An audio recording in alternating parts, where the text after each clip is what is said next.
Hey everybody, welcome to the channel. This is my abridged version of my 25mm snap-off blade comparison versus video, if you will. Project Farm style, I go through lots of testing. If you want to see all of that testing and how exactly everything is done, in the description I'll put a link down there to the full video, but like I said, I know it's long and most people don't have that kind of time to spend.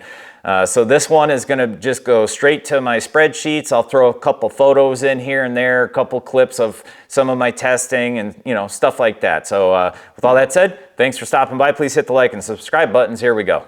25mm plus, I gave a half a point to. And thickness, they all fell right in at 0.071 to 0.70 millimeters. So no points there. Now weight, I did give half a point to weight because it's more steel, and I feel that that's important. You're getting, and that you can see 3 of the 4 blades that made the 25 plus millimeter in height, or what I called width, they were also 3 of the heaviest. The Comlon was a outlier there. No points for hardness or break-off pounds of force. There was a couple that were too high, like the BS here, I think was too high. Same thing with the Stanley. I think the Fiskars USA was way too low. But pretty much everything else fell somewhere in the middle, reasonable. The break-off, I just put the green check marks and the red X's. Red X means that it did not break off cleanly, but that was on that crazy drop test. And I've seen blades break off funky before. When I did the testing by hand in the blade or in the knife, the holder itself, the handle, everything did break off. There was a couple that didn't break off easily. The BS, I believe, was one of the worst. I had to really smack it to get it to break off, which makes sense looking at its break-off force here. Moving on to my sharpness tests. So just so that everybody can understand the sharpness tests here, I did one test to begin with on a brand new blade, and then I did another test on a separate brand new blade after I realized that the drywall test didn't really affect the blades that much. And if you look here, sharpness test 1 in this column, and then we move over to the sharpness after the drywall. So it went test 1, and then we did the drywall, and not much was all that different. A 164 to 182, an 86 to a 220, 55 to a 120.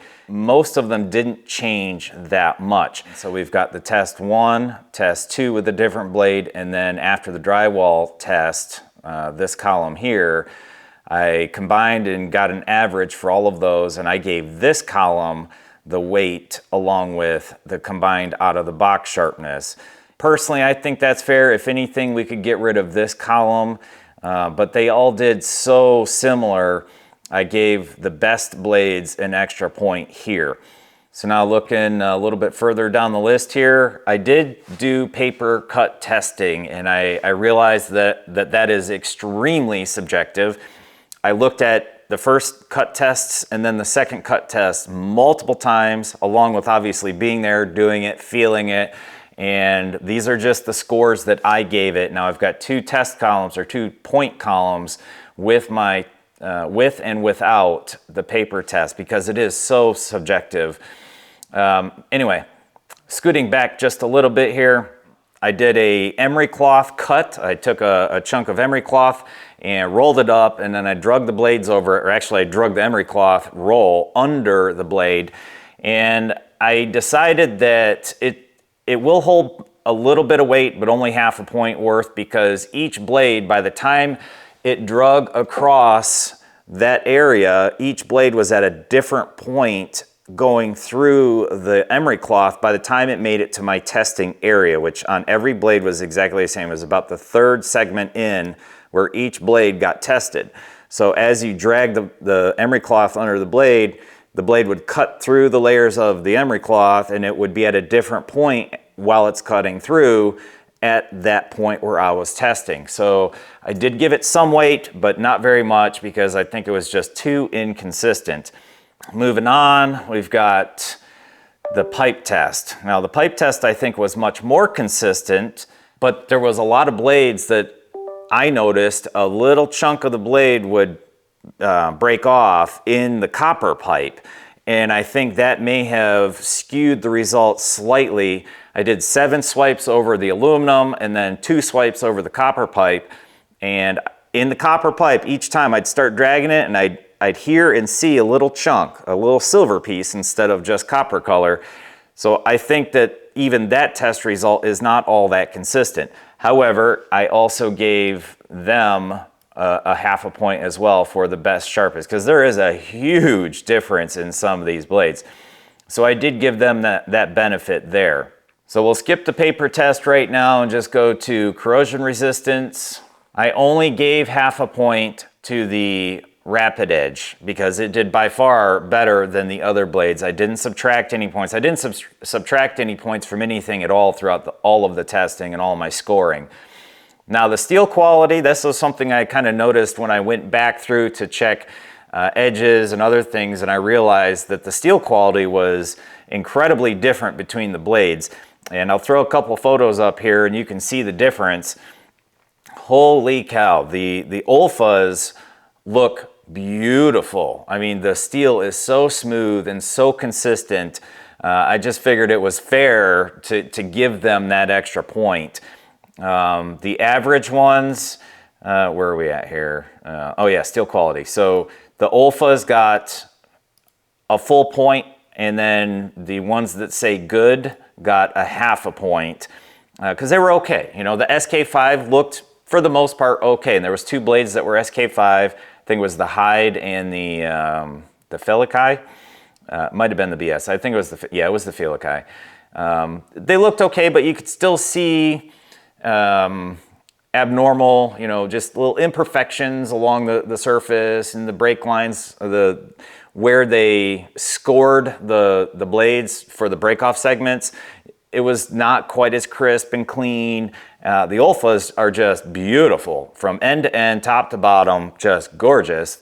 The other 5 here that say good, they got half a point. The DeWalt, I probably should have taken a point from the DeWalt because it was just so ugly.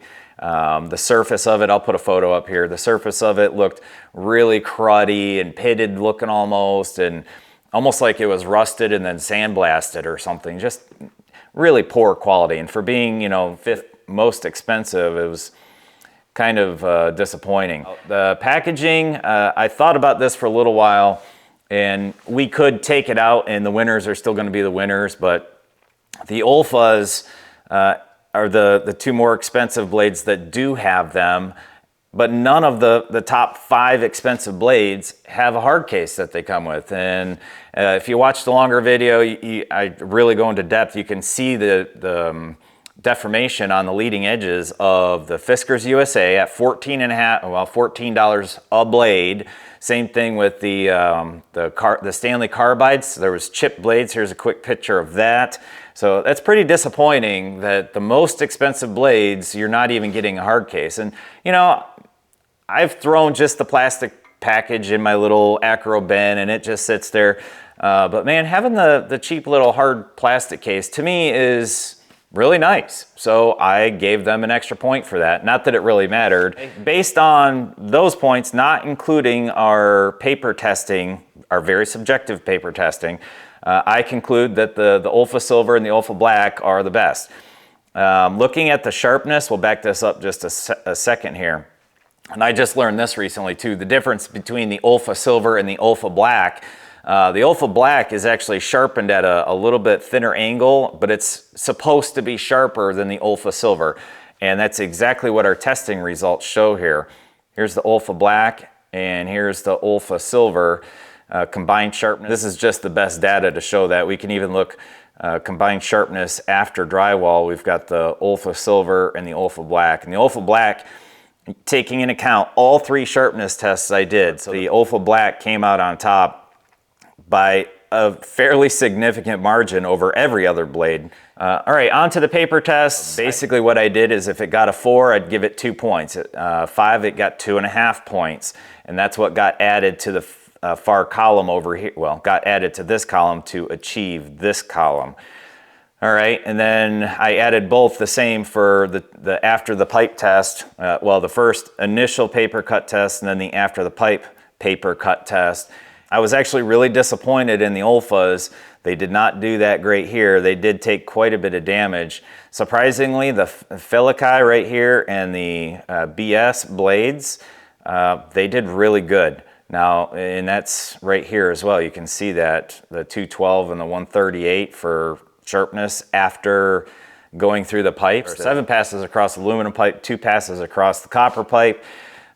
They did really well. I was really surprised. Here we've got, which blade is that? Oh, this is the BS, this is the Filikai. Down here we've got the Hyde and then the Fiskars China. They did good too, and so did the Fiskars USA. And, but it wasn't nearly enough to overcome the rest of the issues that were going on with those blades. But they still did come out pretty good overall. But let's talk real quick about the Rapid Edge. The Rapid Edge did really well in all of the testing. It did good on corrosion resistance. I've never used one of these serrated snap-offs before, and I was shocked. You look on here when I do my the pipe test, sharpness after the pipe test, the Rapid Edge got by far the worst score on that. Now I made sure to cut on one of the flats, not one of the serrations, when I did the sharpness test after the pipes, and it was terrible, right? But that's not where a serrated blade usually cuts. When I did the paper test after that, you can see I gave it a 4 for the paper cut after the pipe. So it basically got the highest score it could get because it just slid right through the paper because it's hitting those serrations. I'm probably going to start using those a whole lot more. All right, so on to my final thoughts. I think these 2 Olfas here are the best overall blades you can get. They're just amazing. Everything about them, the steel quality, the grinds, the consistency, the sharpness, the corrosion resistance is about the same across all, but you know, we're not normally leaving these blades or knives, you know, in your truck bed or something. And even if you do, you wipe them down real quick and most of them are actually still sharp. I've got this whole pile right here and I could probably still use them. I'm not gonna, but I probably could. Just overall, I think they are the best blades on the table right now. I am really disappointed in these bottom 3 right here. Well, the 3 most expensive, they did average, I would say, at best. Even the Fiskars US, you know, got a 1.5 when these other China pieces of junk are getting 2.5s and 3.5s. Not a 3.5, sorry about that. But they honestly, they did pretty poorly overall.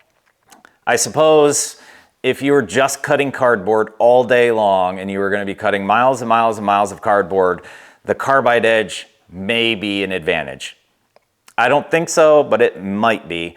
I know carbide is a lot stronger, but like I've said multiple times, the carbide chips. I don't think those are worth anybody's time or money. If anybody out there has a suggestion or thoughts on that, you know, is it really worth it? Are they really that great? I don't think so. You know, looking at my test results here, the Filikai and the BS both did better overall for way less than even a fraction of the cost. So that brings me to my final recommendations. Obviously, if you got the Olfas already, they're great. If you're investing into more, the BS and the Filikai, you can't go wrong with them. For what you're getting, the Filikai, 65 cents and 90 cents a blade. So 65 for the Filikai, 90 cents for the BS. You can't go wrong with that. I mean, holy smokes. I mean, now, $1.57 a blade and $1.80 a blade, you know, sorry, $1.09, call it $2 a blade for the blacks. If you do need something that's a little bit sharper, you know, the Olfa Black, again, you can't go wrong with, and it's just a superior blade overall. If you're just about cost effectiveness and getting a decent blade, Filikai and the BS. If you're willing to spend a little bit extra, the Olfas are the best overall, and the Olfa Black is the best overall. Now, one last time, I realize a lot of this is subjective. I used as many jigs as possible to take as many human elements out of the equation as possible. And a lot of this is personal preference. You know, honestly, buying something because it looks good, like this Ulfa Black, I think this is by far the best looking blade up here. There's nothing wrong with that, obviously. You can buy whatever you want, it's your money, right? So I really hope this helps everybody out there. I know I had a lot of fun, and there were some frustrating times too, but I really enjoy this kind of stuff. If you got any suggestions for this video or other videos, please throw something down in the comments. As usual, thanks for watching. Please hit them like and subscribe buttons. We'll see you on the next video.